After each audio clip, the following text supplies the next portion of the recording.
everybody. Welcome to another episode of the Bosshole Chronicles. I am your co-host, Sarah Best. Today, I'm joined, as always, by the professor, my buddy, my partner in crime, John Brower. Hey, John, how are you? I am amazing, Sarah. Real good. And oh my gosh, what a guest subject matter expert we have today. And you know what? I don't know of two people who started a podcast two and a half years ago, didn't know what they were doing, who have been blessed with so many amazing guests. And today is another example of that. We are going to be talking to Dr. Tasha Eurich. And I mean, Tasha is an organizational psychologist, researcher, best-selling author, most recently known for her book, Insight. Also, her first book, Bankable Leadership, and she's going to talk a little bit about some new work that she's doing. But she has worked with tens of thousands of leaders. Many of you may know her from her TED Talk around self-awareness. And by the way, go to the show notes; it'll be in there. You might recognize a couple of her clients: Google, Salesforce, the NBA, Nestle, Johnson & Johnson. I mean, it goes on and on. The White House.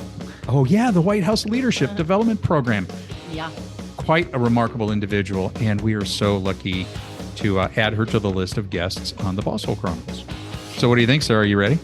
I'm ready. I think our listeners are going to be blown away by the simplicity, yet the power of her approach on self-awareness. So let's dig in.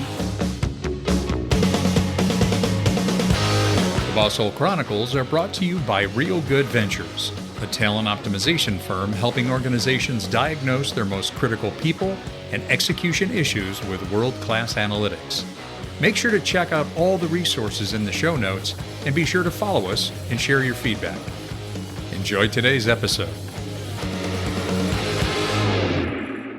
Tasha, it is absolutely great to have you here on the Bosshole Chronicles. Welcome. Thank you. Thanks for having me. And we couldn't think of anybody better to have us join in the conversation around self-awareness. And Tasha, for your benefit, our listeners, just with our work around talent optimization and leadership development through all of our diagnostics, self-awareness is always the centerpiece to helping people, managers, supervisors, and staying out of the boss hole zone, helping them understand themselves better. And that's really been at the core of your work. So can you take us back a little bit? I know there's been a ton of research that you've done, and we will post your TEDx talk and links to your books before we get to the books. Just take us back to that origin about self-awareness is it. I've got to really dig into this. Sure. It's a long time ago now, and it really kind of set the course for my career, which I didn't anticipate would happen at the time. But I've been an organizational psychologist for the last 20 plus years. And what I saw in, the early period of my career was this really consistent phenomenon that, I know you guys have a whole podcast about, right? Which is that the executives that I worked with that were willing to question the assumptions they had about themselves, to learn different ways they might be perceived, to further clarify who they were and what they stood for, were always more successful, and not just more successful, but just better off. They had higher well-being, more confidence, more happiness than the folks who were not willing to do those things. And this was probably around 2014 or so. I remember it was over the Christmas holiday, and most of my clients have all their vacation and time off during that period. So I had a little bit of free space and time. And I remember that I had read several articles that week about self-awareness, and they were be more self-aware, introspect. And I said, yes, I agree. But the one thing that I didn't know, even from my own experience and from what I was reading, was what did the science actually say? And so I started, sort of naively at first, like just reading empirical journal articles about the topic of self-awareness. And as I started to do that, I discovered that there's actually not as much out there as we would think, given how critical this skill is. And so I sort of took it upon myself as a, PhD in a really quantitative field of psychology to bring together a research team to investigate some of the questions that I wanted the answers to. What is self-awareness? Where does it come from? Why do we need it? And then probably most importantly, how do we get more of it? So our research, it's still going on. It's not something that we would ever just stop because a book came out about it, but we've looked at, thousands of people all around the world that we've quantitatively surveyed. We've read, couple thousand empirical journal articles at this point, so you don't have to. We can summarize it. And then probably for our purposes today, even the most interesting part of our research was we found 50 people, 50, very different backgrounds all around the world, who didn't start out as self-aware, but who through some process that we wanted to elucidate, were able to become really dramatically, remarkably more self-aware. And we called these people our self-awareness unicorns because at first my team was worried we wouldn't find any. I knew we would because I had been coaching them, for my career. But that was actually where we had so many surprises and really some of, I think, the biggest contributions to what we know about this important skill. Well, and if I may, one of the interesting outcomes, and I don't know as a researcher that you would consider this a happy accident, just to sort of reference Bob Ross, the painter, that you expected, the expectation was that, well, self-aware people are going to be happier, content, and actually it was the opposite, right? You started to realize higher degrees of self-awareness actually evoked or created perhaps more negative responses to a degree. So there's a nuance there that I think is important. It wasn't that we found that self-aware people had those outcomes. Quite the contrary. I can give you a litany of positive outcomes that self-aware people experience. But what I think you're talking about is people who spent time introspecting.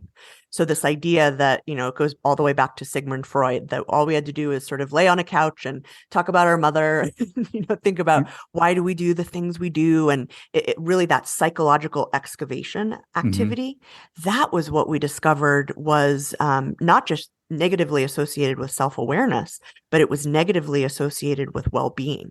And I was floored. I mean, as a lifelong introspector myself and really trying to do my best to understand who I am and how I'm showing up, I was very perplexed. But as we started to look at some of the research behind this, there were other studies that had shown similar things. And interestingly, it turns out that it's not that introspection in and of itself is bad or wrong. It's just that the way most people do it leads us down a path that A, makes us less self-aware, and then B, actually makes us more stressed, anxious, depressed, etc. So there's a little bit of a paradox on the face of it between, people who are self-aware are very self-accepting, they're confident, they're happy, but they've figured out sort of a different way to go about that process than, including me, what most of us think is what we're supposed to be doing when we're introspecting.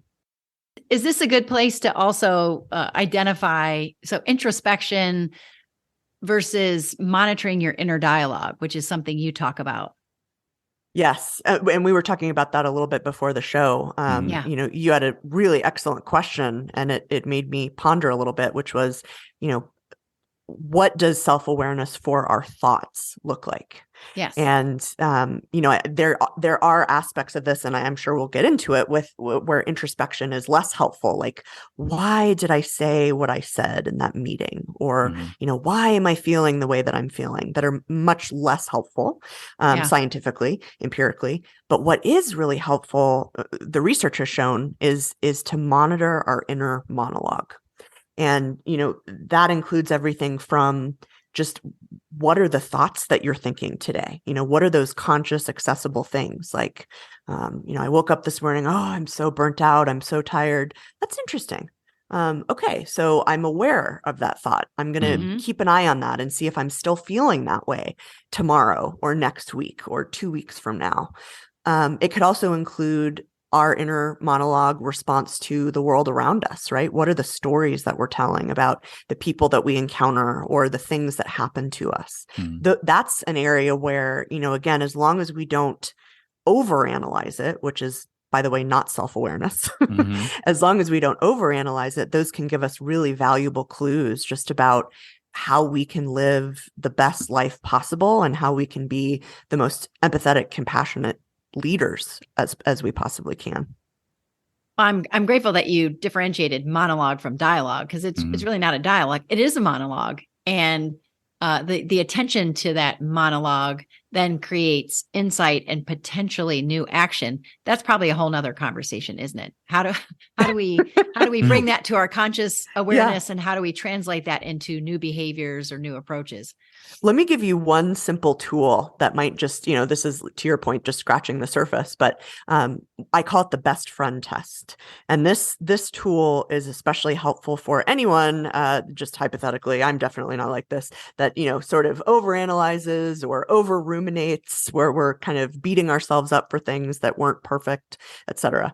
And it's to ask yourself, the next time that you feel kind of down on yourself, you're questioning, what was that interaction I had with my spouse, or, gosh, I really just wasn't my best self today, is to ask yourself, would I say to someone that I love and respect what I just said to myself? Well, that's good. That's a powerful question.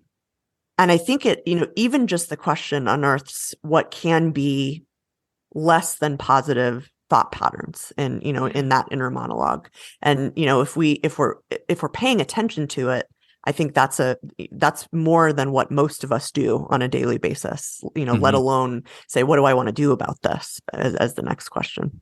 Oh my gosh. And you know what just kind of clicked in my mind? We often say that no one was born to be a boss hole. That people don't come to work going, I'd like to make everyone's life miserable today and micromanage and be difficult and say no. Yeah, they don't do that. But how many people, and certainly I know you talk to leaders like we do, they are lacking self-regard. They are feeling that absence of self-respect and self-regard.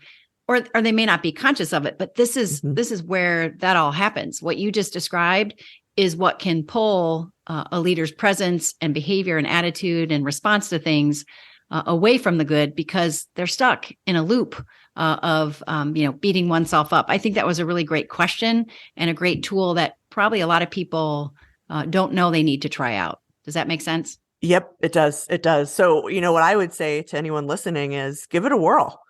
See, you might say, oh, well, I'm not that self-critical, but then you might find yourself, in a situation where you are getting down on yourself in a way that's not productive for you, for the people around you. I see that a lot, actually, in the executives I coach, and I work in usually the top 1 or 2 levels of mid-sized to large companies, where the person, is going to work and trying to do the best they can every day, but they're getting in their own way. And there are lots of ways we can get in our own way, which is why your podcast exists, right? But I think that we minimize the attention to the internal things that we can really be sort of holding ourselves back without even really realizing it. Well, I want to build on this idea of the inner monologue, and you had touched upon empathy and this sort of external focus. Sometimes I think when we talk about lack of self-awareness, when we're describing a boss hole or we have this boss hole experience, we're talking about somebody who doesn't even know how they show up. So they're not aware of the tone of their voice or the look on their face or, the way in which they deliver news, that kind of stuff. How can they move to better be aware of what's happening outside of them? And is this related to the thinking versus knowing that you frame up, Tasha? Well, I think the thinking versus knowing is more about that introspection. Okay. But I think let me make a distinction that might be helpful here. Sure. So we discovered in our research that there are really sort of 2, I would call them camera angles of self-awareness. One is the way we see ourselves, and then self-awareness being understanding ourselves. And 2 being how other people see us, and then understanding how other people see us. Yes. What was really interesting, at least to me, was that A, you need both types of self-awareness to be self-aware. And B, there was almost no relationship between those 2 types of self-knowledge. There was actually, for any math nerds or stats nerds listening to this, there was a 0.0 correlation between what we called our internal and external self-awareness. And what that means really practically for any leader is we have to focus on both. So we have to work on, for example, internal self-awareness monitoring our thoughts and feelings and behaviors, on knowing our values, understanding our patterns, knowing what our reactions are to things, just as much as we have to understand what's the impact that we're having on other people, and how is it that other people are experiencing our behavior and our presence and so on. And I think, one way to look at that, if you're wanting to focus on your self-awareness, is which of these two aspects of my own, self-knowledge am I doing better at, and which might I be neglecting? And this isn't always the case. We have, because they're independent, you can be high on both, low on both, high on one, low on the other. But for most people, they kind of have a default that they go to. Like for me, as an example, I tend to default towards thinking about how other people perceive me more than, what do I actually want? Like, I'll give you, this is a silly example, but, a couple years ago, my car lease was up and I had to pick a new color for my new car. And instead of sitting down and looking at the 9 options that I was given by the dealer, I texted like 5 of my closest friends and I asked them what color they thought I should buy for my new car. Oh my goodness. Okay. Right. Instead of saying like, yeah, what would make me really, really happy here? Yeah. What's the ideal color of my car? Did you get 5 different answers? Just curious. No, you know what? I think it was like split down the middle, and then I ended up saying, yeah, well, I agree with the majority conveniently, right? Good. Yeah, that's a riot. Well, okay. Well, don't leave us in suspense. What was the final color? It was a nice metallic white. Very okay. Perfect. Yeah, perfect. yeah. Safe bet. Good bet. But back to the example, though. Okay, so the external was really your default in that case. Exactly. And that's not to say that 100% of the time my default is to external self-awareness. Right. But this is another thing your listeners can really just start to pay attention to. What am I analyzing in my day-to-day experience? And there's a lot of people that fall on the other side of the spectrum. I call them introspectors, where, they might journal, or they might really love like self-improvement reading, or even, going to therapy. It feels really, really rewarding to them because they're excavating and, kind of understanding those inner parts of themselves. And what I would say to introspectors is, great, like that's an excellent start.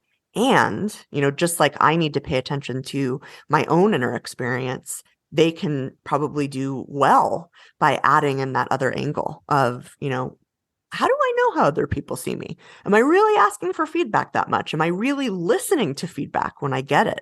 That's what allows us to all, eventually, hopefully, approach that unicorn status of, really dramatic improvements in our self-awareness. All right. We'll be right back.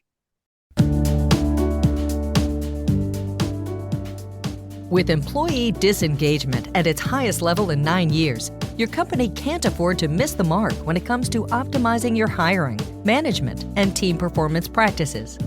At its lowest level, employee turnover costs you $11,000 per person, and those are dollars you can easily save with the right set of people analytics. Real Good Ventures is a talent optimization consultancy specializing in world-class analytics specific to your people and the critical role they play within your organization.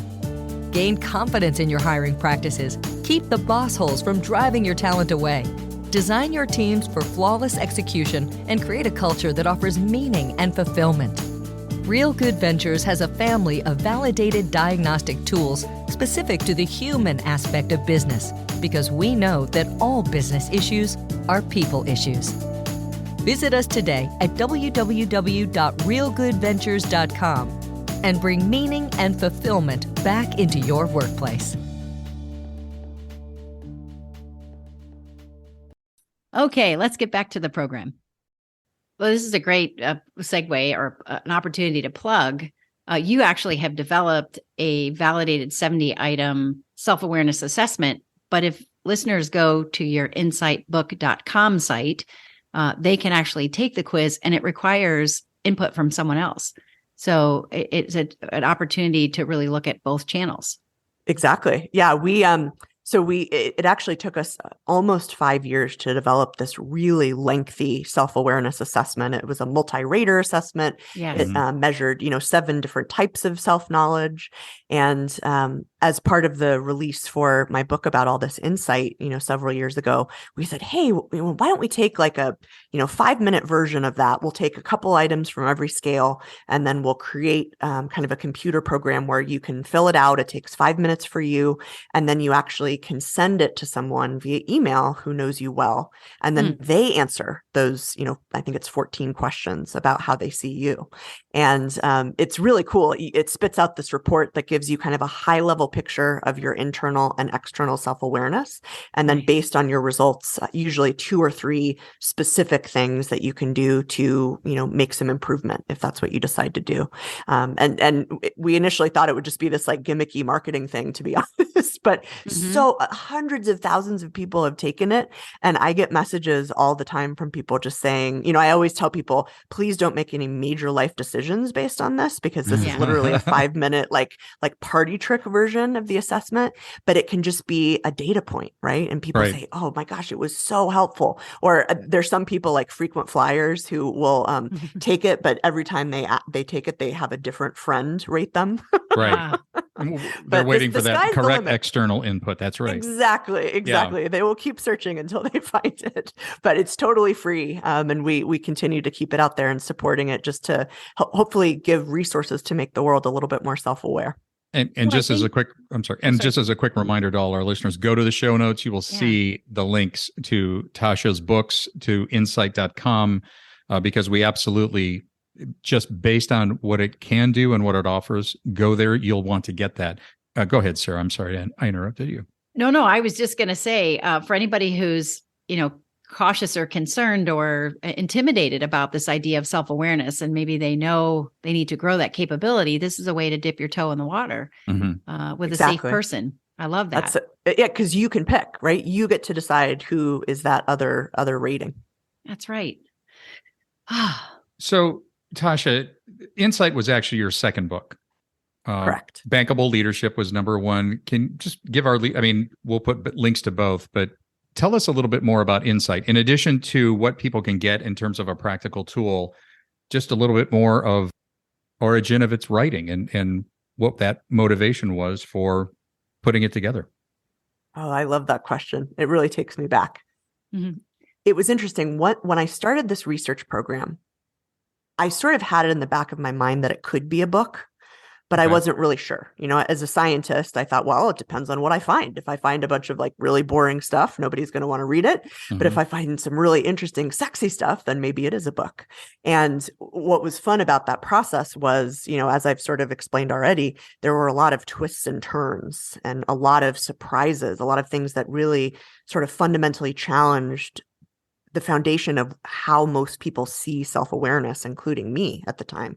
And so it became clear, maybe a year or so in that, I would be doing people a disservice if I didn't write a book about this, because, again, it really practically changes. If you know what these insights are, it practically changes what your self-awareness journey can look like. And the positive thing I think that, we kept finding was this is not like an extremely time-consuming thing. Most of our self-awareness unicorns weren't devoting hours and hours and hours a week to the practice of self-awareness. They had figured out how to hack it. And so, in the most sort of simple terms, I think one way to look at the book is to learn those self-awareness hacks. What do our self-awareness unicorns do differently from the rest of us? What have they figured out? And usually in a more efficient way, because of course they're magical self-awareness unicorns. Right. And, a lot of people say, I've actually decreased the amount of time I spend on my self-awareness, but I'm getting more insight. So it's kind of, it's how to be smart about your self-awareness journey. I have a question about insight. I know, and you referred to this a little bit earlier, the 7 types of self-knowledge that separate the aware from the unaware. Of those 7, are there any that would surprise people? Like we haven't heard of them or we haven't thought of them in our regular living? So a couple of them surprised us, to be honest, because we started with what the current empirical research kind of showed as the dimensions of self-awareness. So things that we would normally think of, things like what are our values, right? What are the principles that we want to live our lives by? What are our aspirations? What are the things we want to experience and achieve in our lives? What's the impact that we're having on other people? But as we started to develop the assessment, we had a couple of sort of new things come out. Obviously we were measuring people's knowledge of their weaknesses and their strengths and their kind of in the moment awareness. But there were two, actually one really that came out that was so obvious, I couldn't believe we didn't put it in. And that was understanding our passions. So what are those things that make us want to leap out of bed in the morning, and how can we kind of design our lives so that we're maximizing the amount of time and energy we spend on those things? And, there's obviously it's important to be self-aware and to know all these important things, but if you don't know what lights you up, how can you possibly get all the benefits from self-awareness, right? Mm-hmm. How, if you're in a job that you're not passionate about, you can sort of get to a self-awareness ceiling in a sense, because you have the knowledge to be fully actualized, but you're not acting on it yet. Mm-hmm. And so to me, I think that was almost the missing piece of the puzzle in some ways. Is self-awareness is pointless on its own, but once you have it, you can make empowered and important decisions. I can't get over the idea that knowing your passions isn't something many of us ever spent time on, or even had conversations or overheard adults talking about when we were growing up. I don't know if that's a generational thing, but it just kind of like, wow, it is your why, of course, but it's more than your why. It's your zing. It is what motivates you to move. But I just don't think as a society we make a lot of room for that. I agree with you. And it's an interesting research question, actually, whether there are, generational or kind of age differences. But I do think we've made a little bit of headway in the last few years, just collectively, based only on hearing news headlines and, of phenomena where, for example, the Great Resignation. Mm-hmm. Yes. In some sense, that was a bunch of people saying, hey, I'm not passionate about what I'm doing, and I want to be passionate about what I'm doing.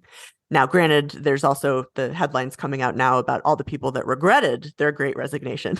Right. So I think it's a little more complicated than that. But I think, in its simplest sense, that is maybe an indication that we're changing the conversation at least a little bit. Well, and as we say, our mission at Real Good Ventures is to help people find meaning and fulfillment in their work. And it's completely achievable as long as you have the right objective data. We talk about the head, heart, and briefcase. That's a whole nother podcast. But when people can attain that, it can be done. But a lot of that has to do with at least understanding themselves and understanding what really drives them. And realizing that pursuit is noble and honorable, and it's something that you can do. I think, Tasha, you're living proof that, what you are doing right now, the work you do with your clients, your speaking engagements, how you are, putting this into writing is an example of a passion fulfilled. And unless I'm wrong, it just, it just pours out of you. Just go watch Tasha speak. It just riveting emanates from you. That's right. That is the most wonderful compliment, because it's acknowledging when we find our passions and when we're able to design our lives to allow us to focus on them, amazing things happen, ideally, not just with ourselves, but in the contribution we make to the world. And so that's like the nicest compliment I could ever hear, I think. Well, it's so evident in what you do. But I do have a very practical question, and it's a client-based question. I'm not going to use any names, really quick. No first and last names or addresses. No first and last names. Yeah. But we nobody, as Sarah said, nobody is born a boss hole. But we have clients, obviously, senior executives, managers. They drift into the boss hole zone, and our work with them around self-awareness through their behavioral data, EQ, psychological safety. They know. There's an understanding of their wiring and what is driving sort of their needs, their behaviors, how they're showing up. And the whole point of our work is to help them adapt. We're not going to change them. Humans don't change. We say circumstances change. Humans, through self-awareness, know how to adapt, and they learn that. But what about a few of our potential boss holes that are listening out there that have all this awareness, but they're not adapting? It's like you want to go to shake them by the shoulders and say, we've already talked about this. You already know that you keep showing up this way, yet you understand that it's not getting the kind of results you want. I'm not even sure that question makes sense, but they're not able to make that step. Yeah. Is the question kind of what would, and I what's wrong with you them? guys to share. No, that's kidding. not the question. No, I'm kidding. The question is what to do, right? What advice would you give that leader who just has that? What? Go ahead. Well, this is a chapter in your book, or it's a reference in your book, how to deal with the delusional people in your life. Right. Okay. Good. Let's go there. So there's a couple ways to look at this. And I love the lens you both kind of gave is, one is, how can I stop getting in my own way? Mm-hmm. And then another way to look at it is, how do I help other people stop getting in their own way? So maybe those are two little rabbit holes that we can get into. Wowza. But I think, John, to your question, there is a space between awareness and action that if we're not fully committed, if we don't have the full support, if we don't have the right tools, we can miss opportunities.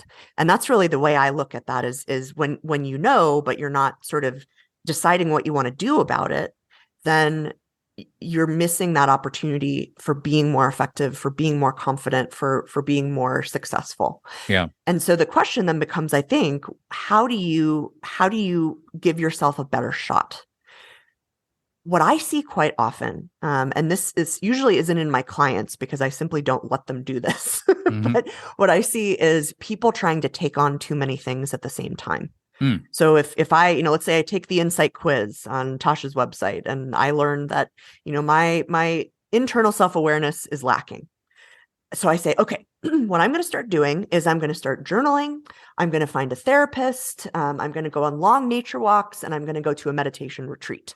And then, surprise, what happens? So maybe I do those things. Maybe I do them for a week or 2 weeks or 3 weeks, but then life gets in the way and those things fall off my priority list.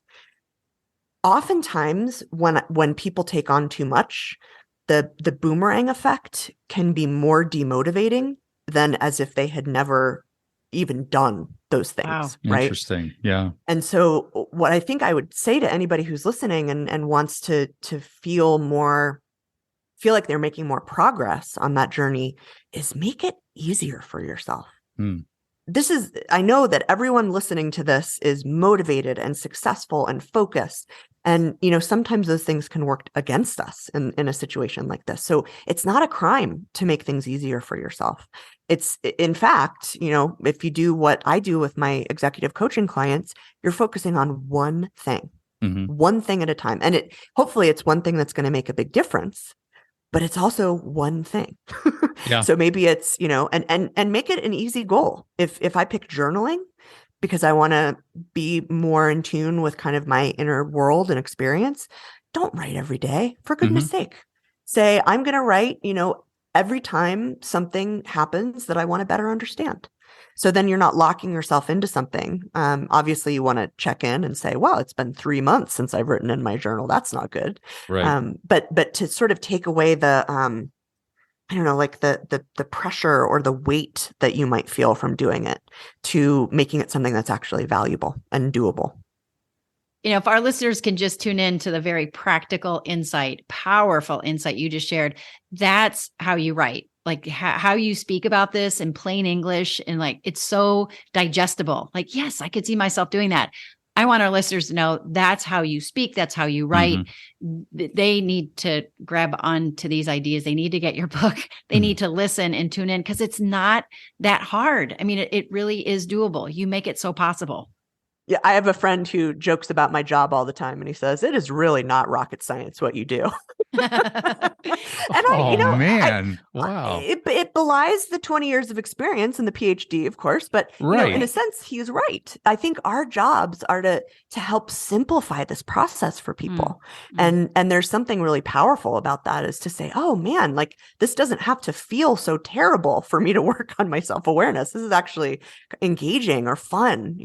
That's always the goal, I think. But Tasha, and really quick, because I know we're gonna wrap up here in a second, but when I think about your focus on self-awareness, and so many of the episodes we've had yet in the last couple of months around emotional engagement, noble purpose, vulnerability-based trust, belonging, peace building, compassionate leadership.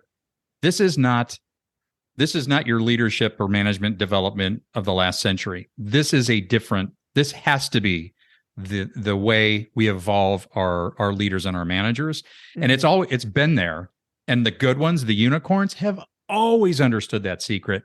We just have to make it more broadly known and get people, fold them into this wonderful world of developing people that doesn't have to be abusive or full of boss holes. Oh, amen. I feel so strongly about what you just said that about 2.5 years ago, I started a global pay it forward project that I call the Tasha 10. And it's like 16 or 17 people, but these incredible practitioners and thought leaders in the area of human-centered leadership, which I think is just a wonderful summary of all the concepts that you just mentioned. There's so much to it. But they're doing great work all around the world in every industry you can think of. And, my job is to kind of teach them everything I know for free and bring them together and give them support, because it has to be a movement, to your point, right? Like it's not natural for us to focus on these things. Certainly we haven't been taught them particularly well. And then it's also, a lot of it goes against, our sort of natural way of being, which is crazy to think about, but humans are busy and they're goal focused, and they, sometimes they have tunnel vision. But that's the only way I think we're going to be able to get there is for there to be, lots of movements like what you guys have, like our Tasha 10 community, to show people just the value, the importance. It's not nice to have. It's not, let's try to be more empathetic if we have the time and the energy. It's, right. This is central, not just to our roles and as in our jobs, but as human beings on the earth. Mm-hmm. Well, and would you agree, Tasha? It's the responsibility. It's the added responsibility. If you're responsible for developing other people, if you're a leader, you own the need to develop this self-awareness and be effective and develop and grow your effectiveness. Agree. Absolutely. It's a responsibility. It's a great responsibility to be a leader. And that's one example for sure. I love it's something you said about your book Insight, but I think it speaks to just the work you do in general. And I think it's an encouragement that our listeners should hear. 3 simple facts that self-awareness is the exquisite foundation to a life well lived. I mean, you just kind of want to settle into that it is possible to make the journey. It is possible. You make it very possible. And I think we have great tools we can use, and that the courage and effort it takes to get there are well worth it. Not just because we have to or we should, but because we can. And we benefit, and the people we care about benefit. Oh, I love what you just said. That's so well stated. Well, you said it, actually. I just said it. No, but what you added on at the end, because we can. Because we can. Yeah. So Tasha, first of all, thank you so much on behalf of all of our listeners out there in the Bosshole Transformation Nation. Thank you for being with us, and let us know what's on the horizon for you. What's next? So I've been working on a new book for almost 3 years now, and we finally sold it at the end of last year. And so it's also based on some really surprising research around the area of resilience and how can we build a beautiful life in a world of constant change and chaos. Because that's the way the world is, for sure. Exactly. It's not changing anytime soon. And I finally had to accept that. Yeah. But a lot of really new, very interesting things, not unlike the Insight research process, actually. So stay tuned. Very that'd be great. And if you are so inclined, when it publishes, we'd love to have you back. Oh, man, let's do it. Tasha, this has been great. So good having you here. And we hope to have you. I don't want to hang up yet. I like talking to you. I know, that was so fun. That time flew by.